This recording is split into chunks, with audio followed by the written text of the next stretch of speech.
Pero, pues al agregarle esto, normalmente cuando hago, sobre todo los síncronos, porque los otros sí los logré hacer funcionar, y entonces veamos qué efecto tiene. Luego me marca un error, me saca, y ayer estuve comprobando, moviendo los interruptores a distintas posiciones, porque una primera ocasión sí logré que funcionara, pero ya una segunda ocasión me vuelve a marcar el error y ya no puedo hacerlos funcionar. Por ejemplo, decía yo que cambio de posición, por ejemplo, el de transición, y cambio los interruptores, ya sea que los ponga iguales o los ponga diferentes, pero de antemano aquí me dice que hay un error. Y al revisar el otro circuito, también no hay errores, así deben ir las conexiones, pero no los acepta. Ahora, en el caso, voy a abrir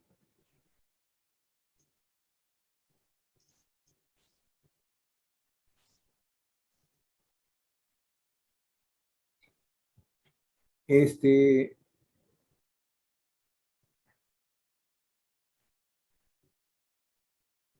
En este caso, sí me deja trabajar los flip-flops. Entonces, le doy la simulación y vean, cuando R está en 0 y S está en 1, como este funciona por unos, este va a prender Q y no va a prender Q complemento. Y vean, cuando S está en 1 y R está en 0, Q está en 1, debe de prender el LED, no debe de prender Q complemento y está apagado. Ahora, a veces al intercambiar, sucede que a veces marca error, por eso les digo, no puedo asegurar nada, pero al irme a ceros, supuestamente es memorización y debe de conservar lo que tenía en las salidas, el 1 en Q, el 0 en Q complemento. Ahora, si yo activo R con un 1, la salida Q se va a 0 y la salida Q complementaria a un 1. Y vean qué ocurre. Ahora, si de nuevo memorizo, esto es regreso a 0R, no debe de cambiar. Y no cambió, si lo podemos ver. Pero cuando activo ambas terminales, ocurre el estado prohibido y ambas salidas se apagan. Entonces, bueno, pues regresamos a nuestra situación de memorización y ahora comprobamos el otro. Este trabaja, es lógica negativa, trabaja con ceros. Entonces, fíjense bien, así como está ahorita cuando yo activé la simulación, como S estaba en 0 y R estaba en 1, el que se activó fue S porque este trabaja por ceros. Al activar S, hay un 1 en Q, un 0 en Q complemento.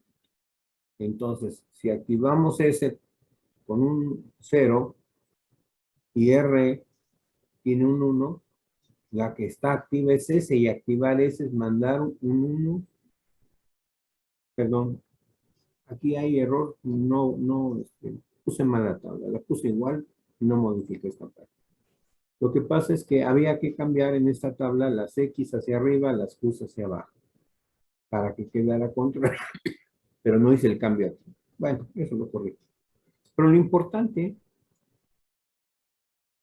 es que activar S es mandar un 1 a Q, o sea, es lo de abajo.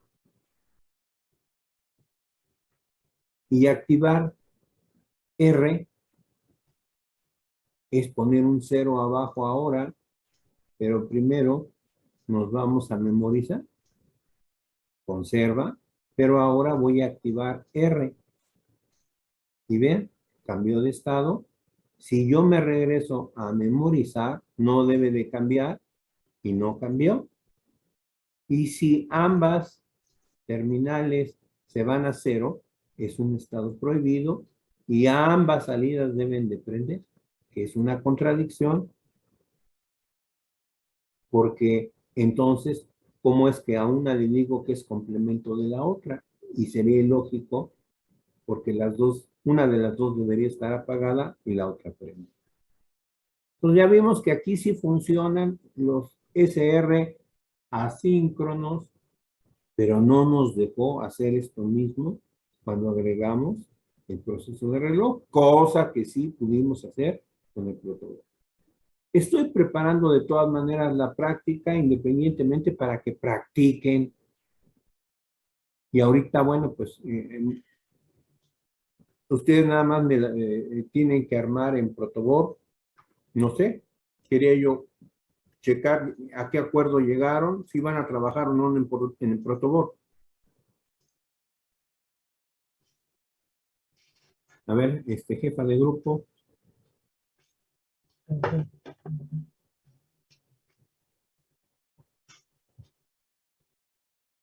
Dejo de compartir para vernos todos, o verlos yo en foto. Jefa de grupo, a qué acuerdo llegaron entre ustedes?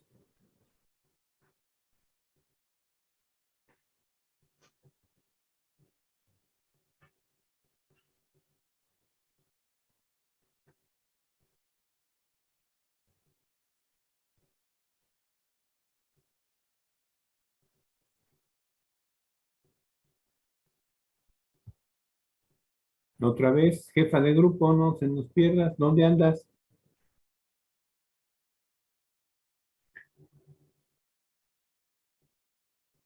Bueno, gracias por el aviso. Ya aquí vi en el chat.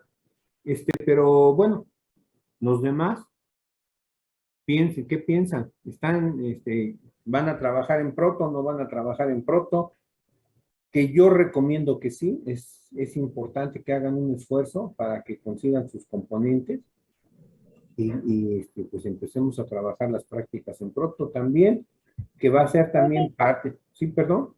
Ay, perdón. Sobre eso ya hice, el otro día ve que mientras estábamos en su clase, hice la encuesta en mi grupo Ajá. de quiénes iban a comprar materiales y la mayoría dijeron que sí iban a comprar materiales, que sí. Bueno, entonces vamos a llegar a un acuerdo sobre las prácticas para que sea real ya. La práctica cero, acuérdense que tenían que visualizar el video, tenían que anotar ahí lo más relevante del video o a lo que ustedes les reportó algo nuevo que no sabían, que no conocían, o hacer un resumen muy, bueno, detallado del video para que me digan, esto consideré útil el saber el uso de los cables DuPont, o por ejemplo, que puedo comprar una fuente para protoboard, pero que la fuente en realidad se compone de más partes. O sea, todo lo que noten de especial del video, que si conocen las nuevas herramientas, las herramientas más cercanas que puse ahí, como son las pinzas peladoras, obviamente, sobre todo las segundas que pongo ahí son bastante caras, pero bueno, pues pelan con mayor facilidad los cables, aunque tiene su defecto para cables pequeños, perdón, no cables, alambres pequeños.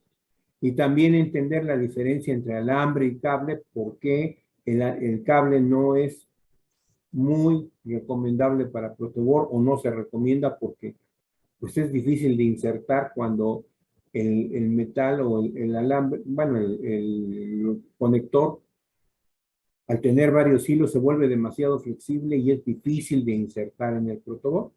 Entonces, ¿por qué debemos de usar alambre? Y todos los detalles. Yo les aconsejaría que para que esto funcione, véanlo mínimo 2 o 3 veces, no dura mucho, dura entre 5 y 6 minutos, para que puedan ustedes ir redactando, pero es como un resumen, o sea, no quiero una descripción al pie de la letra de cosa por cosa, porque entonces pues tampoco, pero sí lo más relevante, por favor. Y urge para que me entreguen, para que consideren dentro de su primera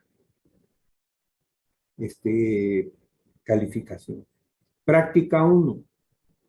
En esencia, Si lo arman en protoboard, los 4 circuitos que les recomiendo funcionan.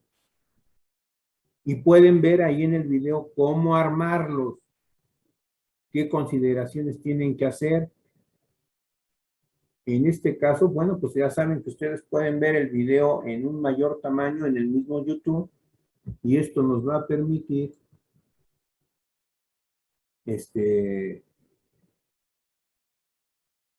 ver a detalle el armado. Las recomendaciones de los cables, que no pongan cables muy cortitos al pelarlos, porque eso provocan falsos contactos. Por eso les decía que es importante que vean los detalles, que corten sus cables y los tengan listos para que sea el armado más pronto, más rápido. ¿Y qué es lo que van a hacer? Bueno, pues mediante imágenes que pueden agregar a un archivo de Word, fotografías de baja resolución, lo más bajo que puedan, me van a ir agregando los 4 funcionamientos de cada circuito. Esto, los modos. Es importante entender que manejen esto de manera a que el archivo no crezca en exceso, porque eso les va a causar problemas para enviarlo. Pero es como decir que cuando tomo fotos de baja resolución o cuando las agregue a un archivo de Word o de PDF, esto ayuda a reducir el tamaño de la foto, bueno, el tamaño en bytes de la foto y ya no queda tan grande. Pero es importante que se aseguren que el tamaño no sea excesivo, porque si no, no los dejan ver. Entonces, pueden también en algún momento dado, si les causara mucha dificultad o no encuentran la manera de reducir el tamaño del archivo por las mismas fotos, enviarlo hasta en 2 partes. Una parte de los síncronos y otra parte de los asíncronos. Es importante que el nombre del archivo lo respeten como he estado pidiendo. Y debe decir equipo, su número de equipo, grupo, no omitan la palabra grupo, el grupo, en este caso el 5IM16, y después práctica 1, si es nada más la mitad, pues pónganme ahí asíncronos, y si es la otra mitad, ponen práctica 1, síncronos. Acuérdense, uno es con A, asíncronos, los más sencillos, los que no tienen terminal de reloj, y síncronos, los que sí tienen terminal de reloj. ¿Alguna pregunta o duda de lo que van a hacer? Entonces son 2 archivos de la práctica 1. De la práctica 1, acuérdense, son los 2 multivibradores biestables asíncronos, el de lógica positiva con compuertas NOR, el de lógica negativa con compuertas NAND. Les digo que ya estoy preparando una práctica para enviárselas y que con eso se guíen. Esto, para que funcione mejor, porque no quiero que se vean apresurados, voy a hacer una excepción y pues vamos a darles más tiempo a todos. O sea, todavía tienen el próximo miércoles, hasta el próximo miércoles para entregar. ¿Sí me explico? Porque ya se nos está viniendo el tiempo para la primera evaluación. Evaluación. Sí, profe. Entonces, con eso podemos darnos tiempo a hacer la práctica. Es importante que ustedes experimenten. Yo sé que a lo mejor les va a ser un poquito más pesado sin supervisión armar su circuito. Hasta estaba pensando en establecer un horario fuera de clases, no sé, normalmente después de las 3 creo que ya nadie tiene clase, ¿no? Sí, ya nadie tiene, tiene clase después de las Entonces, 3. vamos a ver la manera de establecer un horario en donde el equipo o los equipos que tengan dudas o que se hayan atorado con la práctica, me puedan contactar y ya me dicen cuál es su duda y les ayudo o les digo qué hacer para resolverlo. Sí, Entonces, profe. por lo pronto, ahí podríamos pensar. Pero es importante que ustedes vean el video más de una vez, unas 2 veces al menos, para que chequen y vayanlo parando, chequen detalles, chequen materiales. Y si hay algo que no les quede claro, no lo entiendan, por eso les digo que voy a establecer una posible hora donde yo me voy a conectar en esa hora. Si no hay gente, bueno, pues dejamos pasar la conferencia, pero los que tengan dudas se pueden conectar y ser ya específicos, es decir, qué funcionó, qué no funcionó. Y es importante que la situación la planteen como grupo de equipo, o más bien como equipos, ¿no? Que si se van a conectar, se conecten los que forman el equipo para que cualquier duda o aclaración la reciban los tres. Porque si a veces recibe uno solo, eso se presta a que los otros dos que estaban haciendo, si están o no trabajando, cooperando, trabajando en equipo. Entonces, para que sea funcional, las asesorías deben ser en equipo. Bueno, hasta aquí vamos a decir que esa es la práctica 1. Ahora, ¿qué es la práctica 2? Bueno, la práctica 2, que también estoy manejándola ya en Proteus, ya la estoy elaborando para enviárselas, que es el flip-flop JK y el D. Ahí tenemos que comprobar su tabla de verdad, su funcionamiento, para que ustedes puedan armar después en Protoboard lo mismo. ¿Y en qué consiste trabajar con el JK? El JK es un flip-flop que evitó el modo prohibido, evolucionó sobre el SR para poder tener un mejor funcionamiento y cambió el estado prohibido por intercambio complementación. Y además es la base para construir, es el más usado para hacer contadores. Es importante aclarar que un contador no necesariamente tiene que hacerse con JK, pero es el más común de emplearse, el que es más sencillo de emplearse para construir un contador. Y el otro flip-flop que nos interesa es el D. ¿Por qué el D? Porque con el D se construyen el otro circuito secuencial importante en este curso, que son los registros de corrimiento. Recorremos datos, información, eso es lo que hace un flip-flop D. Entonces, en esa práctica 2, lo que vamos a ver son los flip-flops JK y D en su funcionamiento, y también vamos a ver algo que se llama implementación. ¿Qué es la implementación? Bueno, en algunas ocasiones, a veces, implementar nos sirve para sustituir lo que de momento no podemos conseguir o no logramos obtener. Y el flip-flop que más se presta para hacer implementaciones, por eso es el más común o el más famoso, es el JK, porque con un JK y con puertas o conexiones yo puedo conseguir que se comporte como D o como T. Entonces, hacemos resumen de nuevo y digo, la práctica 2 es el flip-flop JK que puede actuar como D o como T o como JK.